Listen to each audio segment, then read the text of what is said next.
Bismillahirrahmanirrahim. Monsieur le Président de la Fédération de Russie, Président Vladimir Vladimirovich Poutine, Monsieur le Président Al-Sisi Al-Fattah, Shukran, Spasiba, Majesté, Monsieur le chef d'État et de gouvernement, Mesdames, Messieurs, chers amis, nous voici ici aujourd'hui à Sochi. Pour moi, je dirais que c'est une sorte de voyage mémoriel. Mon prédécesseur, président fondateur de la République du Mali, a séjourné à 2 reprises dans cette belle ville dont les eaux sont dites très utiles à la santé. Il y a donc pour moi cet aspect mémoriel que je voudrais souligner. Président Poutine, permettez également que je retienne que vous nous avez entraîné hier dans un florilège artistique très brillant. Nous avons virevolté avec vos artistes, nous avons dansé avec vos chorégraphes, vous nous avez émerveillés. Et ce matin, vous nous dites que vous nous avez offert hier une part de l'âme russe. Mais vous nous avez offert toute l'âme russe. La chorégraphie, la danse, le théâtre. Et dans cette ville de Sochi, Anton Tchekhov a séjourné ici. C'est le grand maître des arts dramatiques modernes. C'est donc cela l'accueil que vous nous avez offert. Accueil d'amitié et de grande fraternité. Ce sont des retrouvailles entre la Russie et l'Afrique. Tant heureux que ce temps.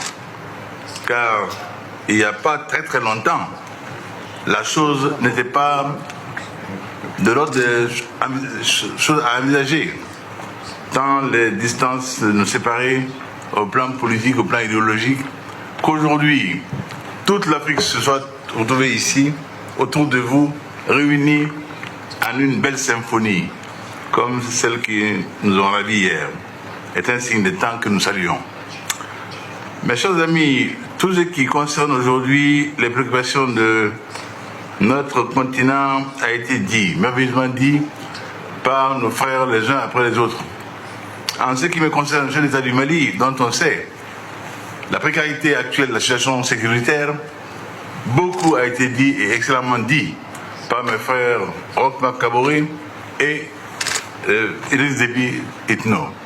Je ne reviens pas là-dessus, simplement pour vous dire, Monsieur le Président Poutine, qu'Idriss a dit effectivement la vérité, la réalité. Quand on pense qu'un pays comme le Mali, que vous avez puissamment aidé à avoir une industrie débutante, se trouve aujourd'hui plombé dans son développement par la facture sécuritaire, 22%, chers amis, de nos recettes budgétaires sont aujourd'hui transférées dans les défense et de sécurité. C'est énorme, c'est un poids trop lourd. C'est autant de non-investis en social, en infrastructure, en énergie, en développement tout simplement. Cela est insupportable. Donc il est clair que nous avons besoin que votre amitié dans ce domaine-là se manifeste, comme dans celui également où chacun sait que vous êtes champion, la lutte contre le terrorisme. Vous l'avez dit vous-même que vous êtes qualifié, Monsieur le Président Poutine. Cette qualification, nous en avons besoin aujourd'hui. Le Sahel souffre aujourd'hui en tous ses parties de cette agression sournoise, cette guerre asymétrique qui nous a été imposée à nos peuples et qui obère toute nos chances de développement. Là-dessus, vous avez l'expertise qu'il faut aujourd'hui et nous savons également soucier de nous. Pourquoi nous soucier également? Que nous soyons pris en compte dans les instances internationales pour les questions qui nous intéressent, qu'on nous fasse au moins la dignité et la considération d'entendre notre avis. Cela a été dit par mes frères. Il serait souhaitable que là aussi, nous bénéficions de l'appui qui nous a même manqué de la Russie.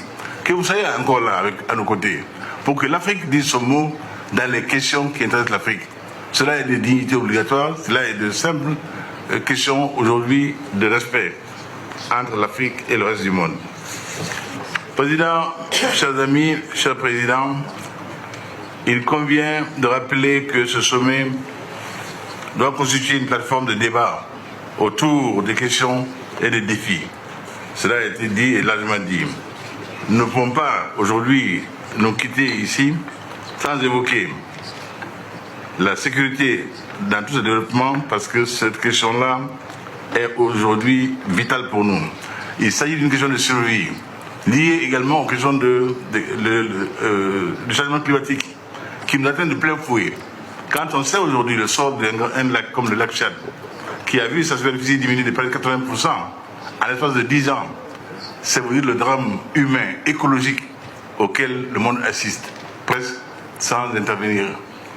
Dramatique. Cette insécurité grandissante a des conséquences incalculables sur la situation dans l'ensemble du continent africain, voire mondial.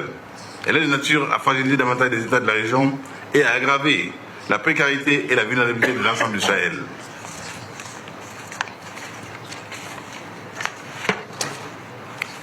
L'instauration d'un environnement de paix et de sécurité dans le Sahel constitue de nos jours un défi majeur à relever pour la stabilité des pays ouest-africains, du Maghreb et même du reste du monde. Aujourd'hui, force est de reconnaître qu'aucun pays, quels que soient ses moyens, n'est en mesure tout seul d'y faire face. Pourquoi nous avons créé, en mutualisant nos efforts, nos forces, le G5 Sahel.